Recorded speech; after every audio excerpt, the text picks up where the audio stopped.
আসসালামু আলাইকুম। তুরস্কের ইস্তাম্বুল থেকে আপনাদের স্বাগত জানাচ্ছি। আমি আল কাসির। ঠিক এই মুহূর্তে আমি আছি ইলদ্রিজ টেকনিক্যাল ইউনিভার্সিটিতে। আজকে এই বিশ্ববিদ্যালয়টা ঘুরে দেখব এবং এটা সম্পর্কে বিভিন্ন তথ্য আপনাদেরকে জানাবো।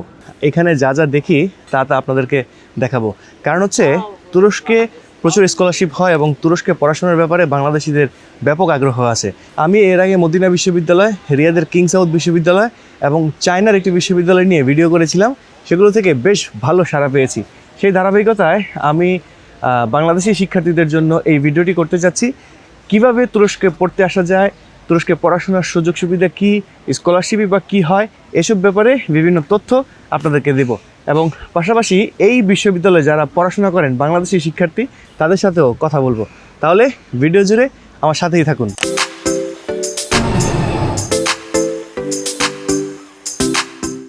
ঠিক এই মুহূর্তে আমি আছি ইস্তাম্বুলের ফাতে মেট্রো স্টেশনে। এমিরেত ফাতে থেকে উঠে আমরা দাউদ পাশা YTU ইলদ্রিজ টেকনিক্যাল ইউনিভার্সিটি যেটা আছে সেখানে গিয়ে নামবো। Sayın yolcularımız, ikinci perona gelen araç Atatürk Havalimanı'na gelecek. ইস্তাম্বুলের ফাতেহ এলাকা থেকে মেট্রোতে চড়ে চলে এলাম দাউদ পাশা স্টেশনে। এটি YTUতে যাওয়ার স্টেশন।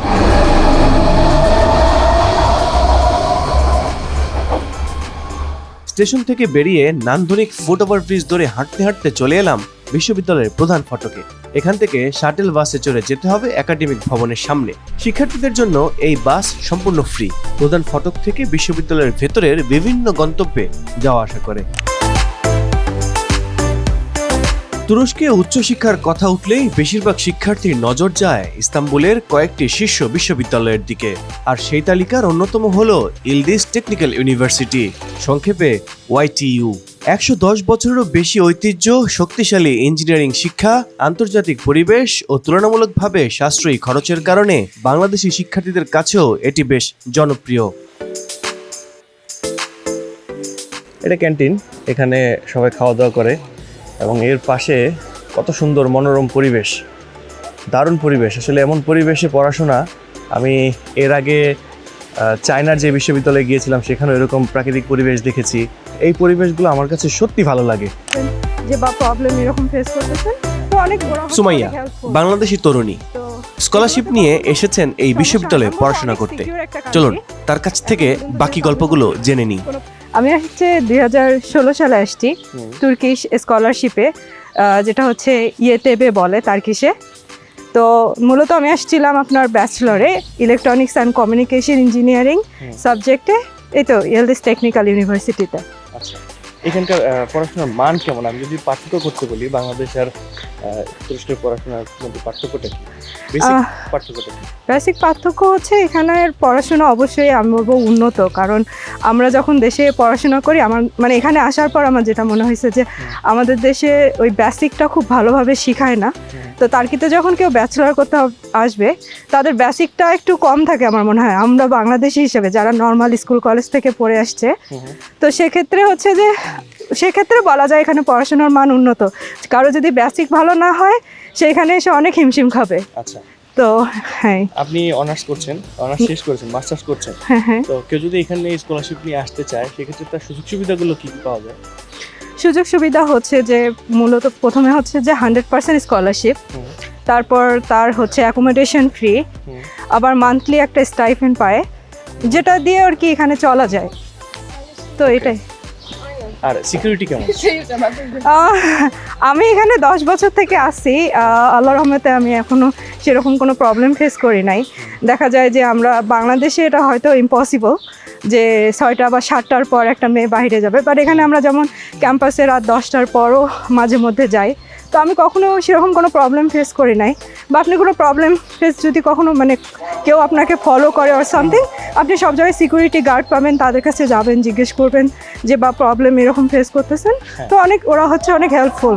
নতুন কেউ যদি তুরস্কে পড়াশোনা করতে আসতে চায় তাদের উদ্দেশ্যে কীভাবে কি পরামর্শ দেবেন আর প্রস্তুতিটা কী হতে পারে?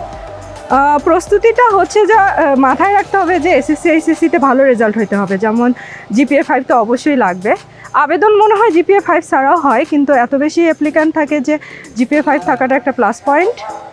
আর হচ্ছে যে বেসিক ভালো হওয়া, যে ম্যাথমেটিক্স ফিজিক্স যেটাই পড়ুক না কেন একটু বুঝে পড়া, কারণ এখানে বেসিক ভালো না হলে অনেক হিমশিম খেতে হবে। আর প্রস্তুতি এতটুকুই, অ্যাপ্লিকেশন কিভাবে করে, কিভাবে ওখানে গিয়ে অ্যাডাপ্ট করতে পারবে কি না, এগুলো একটু মানসিক প্রস্তুতি থাকাটা ভালো।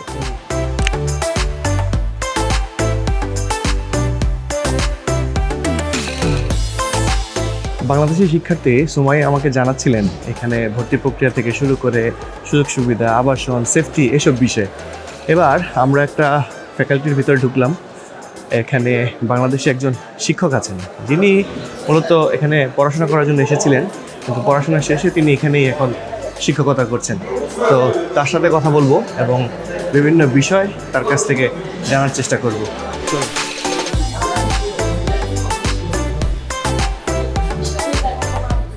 আমি 2015 সালে তুর্কিশ গভর্নমেন্ট স্কলারশিপ নিয়ে আমি পিএইচডি করতে আসি। আমি তুরস্কের সুনামধন্য ইলদিজ টেকনিক্যাল ইউনিভার্সিটির ইলেকট্রনিক্স অ্যান্ড কমিউনিকেশন ইঞ্জিনিয়ারিং ডিপার্টমেন্টে পিএইচডি করতে আসি। 2020 সালে আমি পিএইচডি শেষ করি এবং অ্যাসিস্ট্যান্ট প্রফেসর হিসাবে আমি আমার কর্মজীবন শুরু করি। আর 2023 সালে আমি অ্যাসিস্ট্যান্ট প্রফেসর হিসাবে পদোন্নতি পাই। এবং আমার ভালো লাগার বিষয় হচ্ছে আমি যেই ডিপার্টমেন্টে পড়ালেখা করেছি আমি সেই ডিপার্টমেন্টে এখন শিক্ষকতা করছি।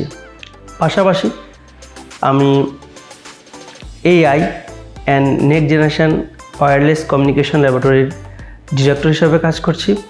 আমি এখানে যে পড়ালেখার পার্থক্যটা দেখি সেটা হচ্ছে এখানের পড়ালেখা অনেকটা বাস্তবতার সাথে এবং প্রয়োগভিত্তিক পড়ালেখাগুলো হয়। এখানে মাস্টার্স এবং পিএইচডির ক্ষেত্রে সম্পূর্ণ ল্যাব ডিপেন্ডেন্ট, আমার ল্যাবে কাজ করতে হয়।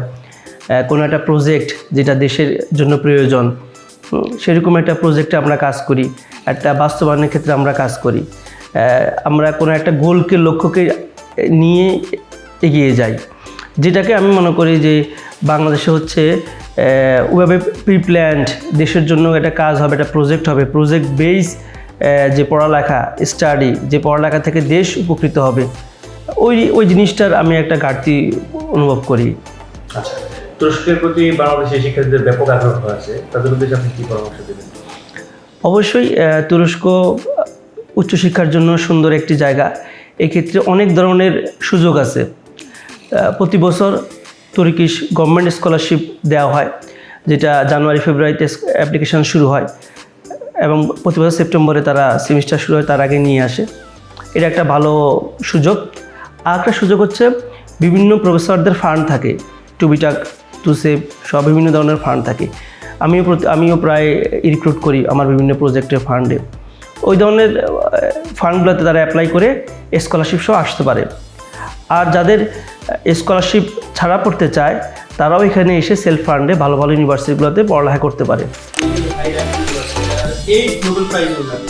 ইলদিজ টেকনিক্যাল ইউনিভার্সিটি যাত্রা শুরু করে 1911 সালে। এখানে তাত্ত্বিক জ্ঞানের পাশাপাশি গবেষণা ও প্র্যাকটিক্যাল শিক্ষার উপর বিশেষ গুরুত্ব দেওয়া হয়। বিশ্ববিদ্যালয়টিতে ইরাসমাস, মেলভানা এবং অন্যান্য এক্সচেঞ্জ প্রোগ্রামের সুযোগ আছে।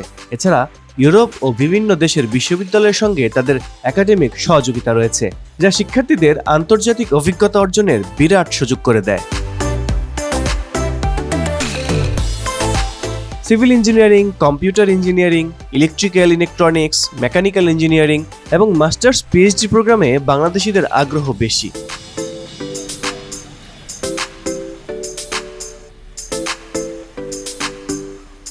ইস্তাম্বুল ইউরোপ ও এশিয়ার সংযোগস্থলে অবস্থিত হওয়ায় একটি অসাধারণ শহর।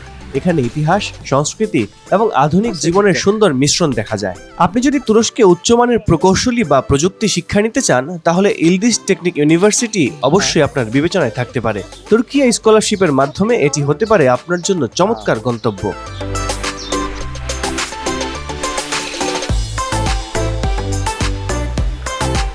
আজকে সকাল থেকে দুপুর পর্যন্ত এই ক্যাম্পাসে ঘুরলাম। ডক্টর শাহেন শাহর সৌজন্যে দুপুরের খাবারও এখানে খেলাম। সব মিলিয়ে দারুণ একটা সময় কাটলো। ঘুরতে ঘুরতে সময় ফুরিয়ে এলো।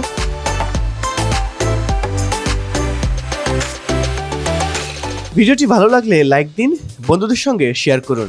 আর তুরস্কের পড়াশোনা নিয়ে প্রশ্ন থাকলে করুন কমেন্টস বক্সে। ও হ্যাঁ, চ্যানেলটি সাবস্ক্রাইব করতে ভুলবেন না। দেখা হবে পরের ভিডিওতে। আল্লাহ হাফেজ, আসসালামু আলাইকুম।